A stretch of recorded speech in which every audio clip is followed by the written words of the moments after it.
नमस्कार दोस्तों, आज के वीडियो का टॉपिक है मोटर गर्म क्यों होती है।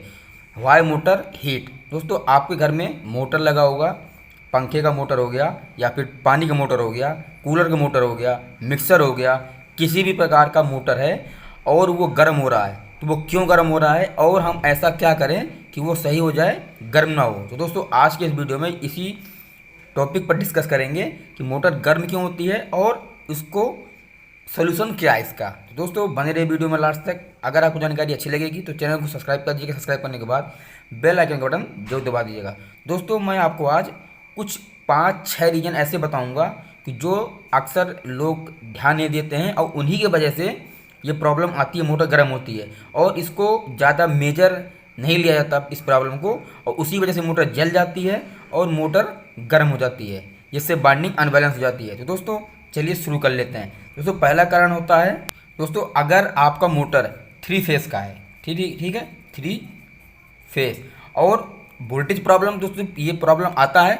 सपोज मान लीजिए कि नॉर्मली जो वोल्टेज आता है 3 फेस में वो 415 वोल्ट आता है। अब अगर यहीं पर 415 वोल्ट के जगह पर वोल्टेज आ रहा है आपका 400 वोल्ट या 390 वोल्ट, दोस्तों क्या हो गया कि वोल्टेज कम आ रहा है और मोटर को पूरी पर्याप्त वोल्टेज नहीं मिल रहा है। यानी कि सपोज मान लीजिए कि आपको एक टाइम पे 10 रोटी आपको चाहिए, ठीक है, और आपको मिल रही है 5 रोटी, ठीक है, तो जाहिर सी बात है कि आप उतना अच्छे से काम नहीं कर पाएंगे, आप गुस्सा होंगे, ठीक है। दोस्तों, इसी प्रकार से होता है कि मोटर में अगर पर्याप्त वोल्टेज नहीं मिलेगा तो मोटर गर्म हो जाएगी, जिससे मोटर का इंसुलेशन वीक हो जाएगा, बाइंडिंग इसकी शॉर्ट होने के चांस रहते हैं। ये दोस्तों हो गया पहला प्रॉब्लम। दूसरा प्रॉब्लम, ऑयल प्रॉब्लम। दोस्तों, मोटर में दोनों तरफ बेरिंग लगा होता है, ठीक है, बॉल बेरिंग। इस पर दोस्तों मैं वीडियो बना चुका हूँ बॉल बेरिंग के ऊपर। दोनों तरफ बेरिंग लगा होता है, तो क्या होता है, मोटर चलते चलते गर्म हो जाता है, जिससे ये बेरिंग जो है ये भी गर्म हो जाती है। गर्म होने से जो इसका ग्रीस होता है वो भी ग्रीस सूख जाता है, जिससे मोटर गर्म होती है। दोस्तों, अब एग्जांपल दूं आपको। सपोज मान लीजिए कि आप भाग रहे हैं और अचानक से आपको कोई पकड़ ले, तो आप भाग नहीं पाएंगे और ज़्यादा ताकत लगाएंगे, तो उसमें क्या होगा कि आप गर्म हो जाएंगे, गुस्सा हो जाएंगे। तो ये प्रॉब्लम आती है दोस्तों ऑयल प्रॉब्लम में। तीसरा नंबर दोस्तों, कूलिंग प्रॉब्लम। कूलिंग प्रॉब्लम, ठीक है। दोस्तों, क्या होता है कि मोटर, जैसे मान लीजिए कि ये आपका मोटर हो गया, ठीक है, ये मोटर हो गया, इसके रोटर में एक पंखा लगा होता है और इसमें विंग्स बने होते हैं, ठीक है। ये पंखा क्या करता है, जो फैन क्या करता है कि जो भी मोटर जब चलती रहती है कंटिन्यू, तो ये हवा जो है बैक साइड में देता है, आगे नहीं देगा। इसकी जो हवा है वो पीछे की तरफ जाएगी, तो जिसके विंग्स बने होते हैं इस तरफ ऐसे, वो हवा पूरे मोटर में जाती है, जिससे मोटर ठंडा होता रहता है। और दोस्तों, अब कूलिंग, अगर मान लीजिए फ़ैन नहीं लगा हुआ है तो हवा जाएगी नहीं, अगर फ़ैन लगा हुआ है, फ़ैन चल भी रहा है और अगर इसकी ये विंग्स साफ़ नहीं है तो भी मोटर गर्म हो जाएगी, पर्याप्त हवा नहीं जाएगी। दोस्तों, इस वजह से भी मोटर गर्म हो जाता है, क्योंकि मोटर एक ऐसा मशीन है जो कंटिन्यू चलता रहता है और कंपनियों का इसे घोड़ा भी कहा जाता है, ठीक है। दोस्तों, मैं आपको ये बता दूं, जो कंपनियों का घोड़ा भी इसे कहते हैं, क्योंकि बगैर मोटर के कोई भी चीज़ संभव नहीं है। अगर किसी को चलाना है, कुछ भी बनाना है, कुछ भी करना है, तो बगैर मोटर के कुछ भी नहीं हो सकता, उसमें आपको मोटर लगाना ही पड़ेगा, ठीक है। जैसे आपका बेल्ट कन्वेयर हो गया, मिक्सर हो गया, कुछ भी प्रॉब्लम हो गया, आपको मोटर लगाना पड़ेगा, तभी वो मोटर घूमेगा और आपका काम होगा। तो चौथा प्रॉब्लम क्या होता है, रॉन्ग कनेक्शन। दोस्तों, नॉर्मली जो मोटर होते हैं उनके जो कनेक्शन होते हैं वो 3-4 प्रकार से होते हैं। एक स्टार, एक डेल्टा, एक तो हो गया दोस्तों स्टार, दूसरा डेल्टा, और दोनों एक हो गया, स्टार और डेल्टा दोनों प्रकार से कनेक्शन करते हैं। अब दोस्तों, सपोज मान लीजिए कि मोटर 5 HP से ऊपर की है, क्योंकि 5 HP से जो ऊपर की मोटर होती है उसको स्टार डेल्टा में चलाते हैं। अब अगर आपने उसको डेल्टा में चला दिया ओनली या फिर स्टार में चला दिया, तो भी दोस्तों गलत कनेक्शन हो जाएगा, जिससे मोटर गर्म हो जाएगी। और ये प्रॉब्लम होता है क्योंकि जब इसको पर्याप्त वोल्टेज जब नहीं मिलेगा तो भी ये प्रॉब्लम आ जाएगी, तो इस बात का आप ध्यान दें, रॉन्ग कनेक्शन। पांचवा दोस्तों क्या होता है, कॉइल रेजिस्टेंस। दोस्तों, जैसे कि मोटर में 3 बाइंडिंग होती हैं, ठीक है, 1, 2 और ये 3।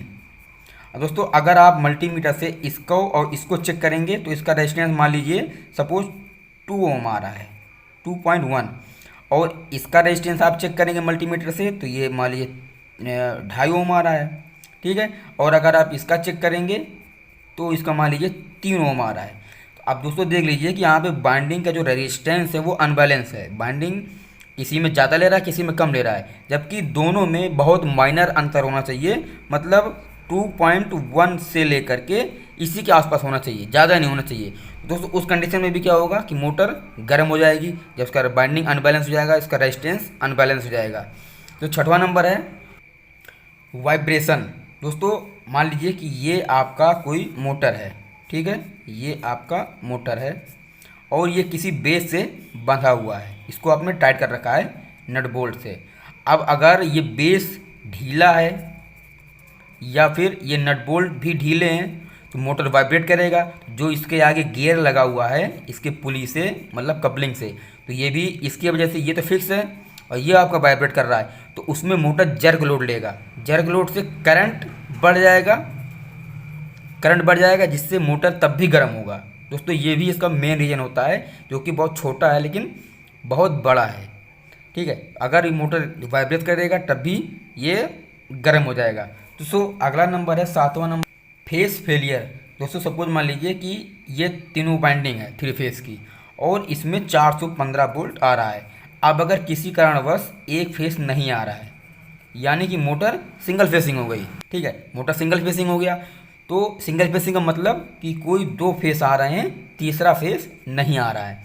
तो उस कंडीशन में क्या होगा कि मोटर तो पूरी क्षमता से घूमेगा क्योंकि उसके साथ लोड कनेक्टेड है, तो वोल्टेज तो कम हो गया और यहाँ पर करंट बढ़ गया। तो करंट बढ़ जाने से मान लीजिए कि आपका मोटर 5 एम्पियर करंट ले रहा है, ठीक है।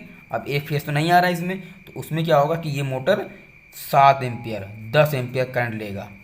तो मोटर में करंट बढ़ जाने से बाइंडिंग अनबैलेंस हो जाएगी और बाइंडिंग जलने का चांस होता है, मोटर गर्म हो जाएगी और अगर इसे ध्यान ना दिया गया तो ये मोटर एक टाइम पे जल जाएगी, इसकी बाइंडिंग अनबैलेंस हो जाएगी। जो मैंने आपको यहाँ बताया, इसका रेजिस्टेंस जो है अनबैलेंस हो जाता है, यही कारण होता है फेस फेलियर की वजह से। सो अगला नंबर है जो 8वां नंबर, दोस्तों पावर फैक्टर।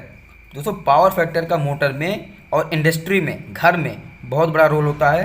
दोस्तों इंडक्शन मोटर क्या होता है, ये इंडक्टिव लोड होता है, इंडक्टिव लोड, और इंडक्टिव लोड में हमेशा पावर फैक्टर कम होता है, गिरता है। तो मोटर जो है नॉर्मली ये 0.8 पावर फैक्टर पर काम करता है बढ़िया से, जो इसकी फुल कैपेसिटी के अनुसार। क्योंकि अब अगर पावर फैक्टर कम आ रहा है, मान लीजिए कि आपके घर का या फिर आपकी कंपनी का पावर फैक्टर 0.6 आ रहा है, 0.5 आ रहा है या फिर 0.7 आ रहा है, और मोटर कितने पे काम करता है, 0.8 पे स्टैंडर्ड जो होता है, या इससे ज़्यादा हो जाए, कम ना हो। तो अब अगर पावर फैक्टर कम हो गया तो इससे भी प्रॉब्लम आती है, मोटर गर्म हो जाती है, क्योंकि जब इंडक्टिव लोड पे ये पहले से ही होता है और पावर फैक्टर भी इसमें कम हो गया तो उसमें फिर प्रॉब्लम आ जाएगी, मोटर गर्म हो जाएगी, और गर्म होने से फिर ये प्रॉब्लम आ सकती है आपके सामने। तो दोस्तों इस बातों का ध्यान रखिए, और इंटरव्यू में आपसे पूछा जा रहा है तो आप इसका जवाब दे सकते हैं। ये सारे प्रॉब्लम होते हैं, मैंने आपको दोस्तों ये लिस्ट बना दिया है, आप चाहे तो नोट कर सकते हैं और अपने नॉलेज को इम्प्रूव कर सकते हैं। नमस्कार दोस्तों।